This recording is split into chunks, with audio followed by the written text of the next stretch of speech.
দমদমের মানুষজনকে সচেতন করবার জন্য এসেছি যে এরম একজন অপরাধ মনস্ক মানুষ এখানে মন্ত্রী হিসেবে সার্ভ করে, এমএলএ হিসেবে সার্ভ করে, কিন্তু যাদবপুর বিশ্ববিদ্যালয়ের ভেতরে একজন ছাত্রকে পিষে মারবার চেষ্টা করেছে, স্ট্যান্ড রান করবার চেষ্টা করেছে।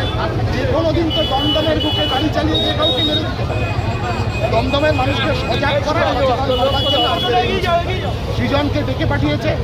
দেবাংশুকে ডাকবার হিম্মত হচ্ছে না। আমি ব্রাত্য বসু, কুণাল ঘোষ, অরূপ বিশ্বাস, সায়নী ঘোষ যারা দিনের পর দিন হুমকি দিচ্ছে, হুঁশিয়ারি দিচ্ছে, রেট করছে কার্যত রাজ্যের ছাত্রছাত্রীদেরকে, তাদের ডাকবার হিম্মত